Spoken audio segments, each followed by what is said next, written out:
Is that Floowandereeze running it down Maine going Leroy Jenkins? Yeah, it looks like it is.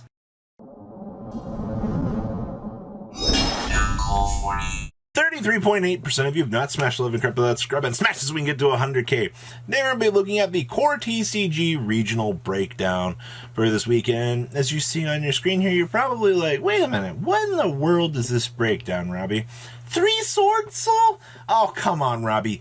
You should be so sick about talking about this format right now. Sword Soul is one of the best decks in the format. Who cares? Well, Sword Soul's split in between the community right now. People want to play the 10E variant. Players want to play the Destroy Phoenix Enforcer variant. The Destroy Phoenix Enforcer variant is kind of gaining a little bit of popularity at the moment, and we're kind of taking a little bit of a step back here from, yes, the 10E variant.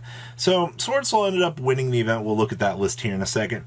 Second place was none other than Dogmatica Invoked Shaddoll or Dis. Now, it's been a long frickin' time, ladies and gentlemen, since I've seen Dogmatica Invoked Shaddoll do anything in modern era Yu-Gi-Oh! And to see that this deck locked down a second place finish, not bad whatsoever. We had 2 Floowandereeze in top. I think that's the highest representation for Floowandereeze to date, actually, out of regionals. Not to say there's not going to be more coming up out of later on in the week, but for Core, yeah, that was pretty high.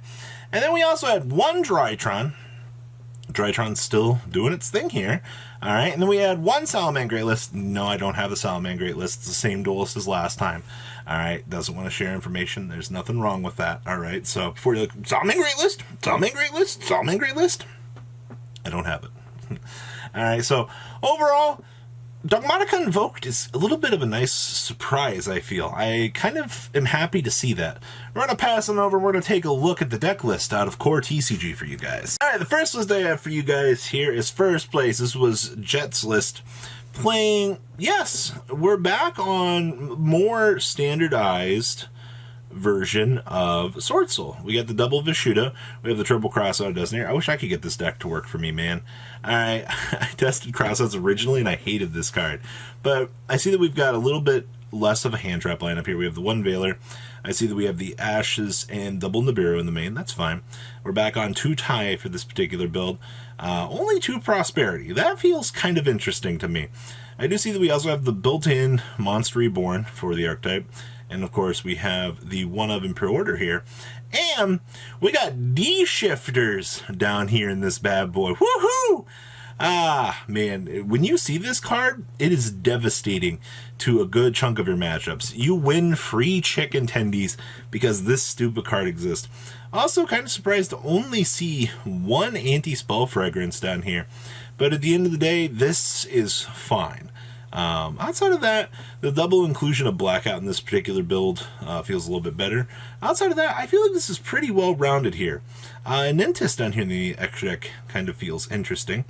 But alright, I guess it is an additional dump target. I guess our trade-off is, there really isn't much of a trade-off here. Extra deck has all of those necessary pieces to kind of make the world go round for this particular variant. So yeah, that is first place. Second place here is Invoked Dogmatica. Of course, we have our standardized package. We got the Nadir's Servant, so we can mess up whatever the opponent's trying to throw at us. Basic stuff here. Our package, we're actually playing Maximus. Alright, so, wow, we've come so far. Maximus is back, doing it again. We have the Shaddoll package built into the main deck here. And we're also playing Prosperities, so we can do our thing here. And a little bit of spice here. We actually have Raigeki. Now, Raigeki has kind of gained a little bit of a foothold in the current format here, and I do quite like what this card is doing right now. Honestly, having the ability just to play this card without needing like the back row restrictions or the face down restrictions that Lightning Storm kind of gives to you, this card has only gained a lot of popularity here. And in case you get hand trapped, we got talents built into the main deck here. We have the crossouts down here in the side deck for us as well. And we have all the going second board breakers in the world here. So I don't see anything particularly out of the left field for this deck. It's pretty straightforward, all things considered here. I mean, 12 monsters feels fine. Ash Blossoms for the high impact, I guess. The one Veiler to board in for cross. Yeah, nothing else sticks out to me too crazily for this list. The next up here is third place. We got Penguin Gang. All right, Bird Gang represent out here. Double M Pen, one Rise. We are playing the Apex Avian. This card is hit or miss, in my opinion. When I was originally messing around with this deck, I thought this card was literally the gas. Like having this to be able to make in tandem with the Rise and to put an Omni Negate on the field feels pretty good. We have the Solemn Judgments to grind out against the opponent, and we are playing Extravs and Dualities as our resource management. Technically, you don't need Prosperities to play this deck. The Draw 2 resource does pretty much what you need it to here. And Shifter's one heck of a card, man. Double Stritch, 1 Toucan Sam, I think is fine. Monster lineup is fine. You notice we're not playing Snell, by the way. And I do see down here that we do have Dark Simorgh for us to side in. Yeah, isn't it great?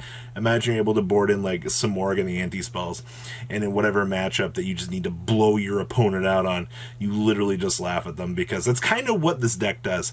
Also, shout out here to Book of Moon being a defensive play for this deck here. That or Enemy Controller might be something that you kind of want to mess around with. I do like the thought of playing Econ in this deck, because, you know, if they try to like hand trap you, like, oh, chain the Econ, tribute my card, and you're like, oh, face. So cool little things like that. But that is third place for you guys. Next up here is James Guerrero's fourth place finish here. Once again, we're back on that Destiny Hero package.